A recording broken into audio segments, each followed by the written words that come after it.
Do the right thing when no one's looking, and the right thing will happen to you.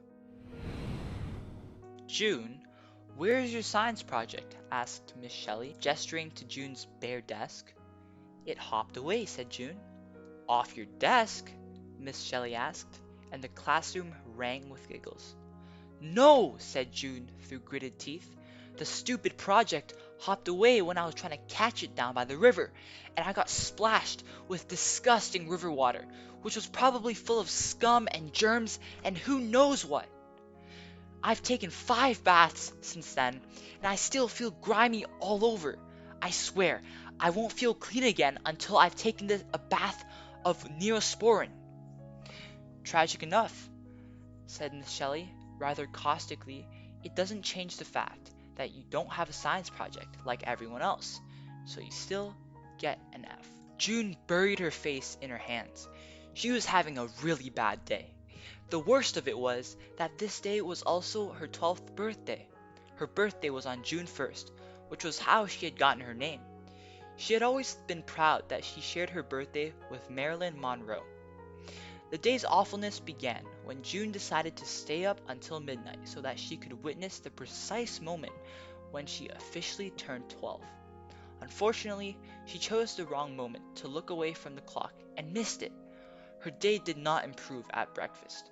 Carl threw up while eating his baby food, causing her parents to spend the whole time cleaning up the mess and fretting over Carl's possible sickness. Like a good, mature 12-year-old, June kept quiet and pretended she wasn't angry that her birthday was becoming all about Carl, just like every day was.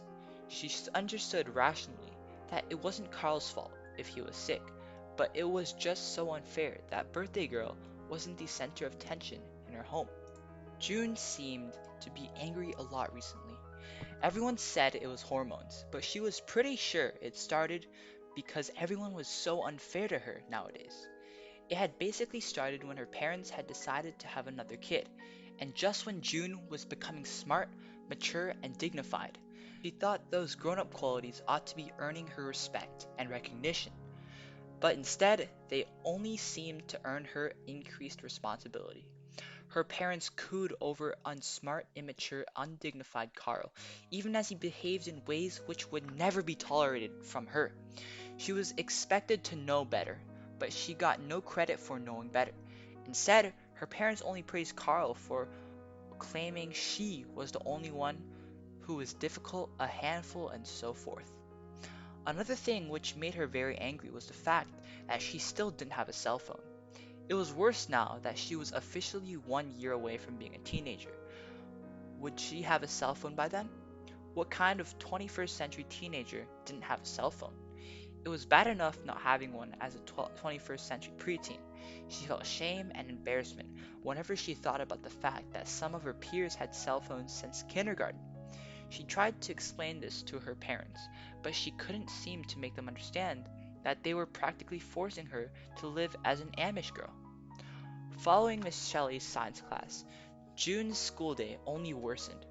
As usual, her teachers assigned a ton of homework that was due tomorrow, ensuring that school would consume much of her birthday even after she got home. June was humiliated when that stupid jerk, Evan, started teasing her about her secret crush on Mr. Pierce, their English teacher. How could Evan have known about that? It turned out that everything June told her friend Lori was subsequently shared with Grace, who then shared it with that annoying chatterbox Megan. By now, all of June's most personal secrets would be known to the entire school. Even lunch was terrible. June had forgotten her lunch money, and on a day when the cafeteria was serving chocolate chip cookies. Since when exactly did her school cafeteria even serve things like chocolate chip cookies? As she walked home from the bus stop, June wanted to kick a can. Why wasn't there a can lying in her path? In cartoons, there was always a can to kick when it was needed. What further unpleasantness would be waiting for her when she got home? Did her parents even remember that today was her birthday? They had given no such indication at breakfast. What did she want anyways? Did she want another one of those corny birthday parties that were thrown for her when she was little? She'd enjoyed them at the time, but now she was older and that sort of thing would only embarrass her. and considering the previous Christmas and Valentine's Day, she couldn't expect anything else from her parents. No, it was probably for the best that they didn't remember. She wasn't angry as she walked up the front path to her house. As a newly minted 12-year-old, she was just too mature to care about such things. Besides, her parents had a new little kid who appreciated their corniness. When she opened the front door and saw the house looking deserted, her suspicions seemed to be confirmed. Presumably, her parents had taken Carl to the hospital or something. Well, this suited her fine. She'd just throw herself into bed and wallow in her misery for a while before getting started on her mountains of homework. Taking a deep, mature 12-year-old girl breath, she stepped inside. Surprise! Not only her parents, but also Grandpa, Grandma, and Uncle Larry jumped out, wearing party hats, blowing party horns, and throwing confetti in the air. They also brought out balloons, cakes, and presents. Wearing a party hat of his own and dragging the cuddly toy cat that was now his favorite toy, Carl crawled out after the adults. Christmas! He declared happily. June would later learn that he had been found not to be sick shortly after she left for school.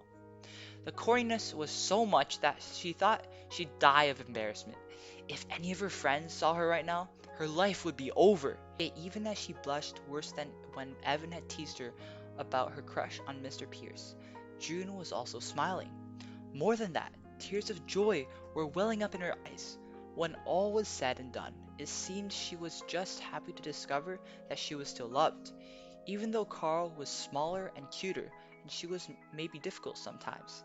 And she loved her parents back even though they were maybe corny sometimes. June, said Carl suddenly. The tears in June's eyes began to fall. It was the first time Carl had ever said her name. She loved him too, even though he was maybe annoying every single waking second of her life.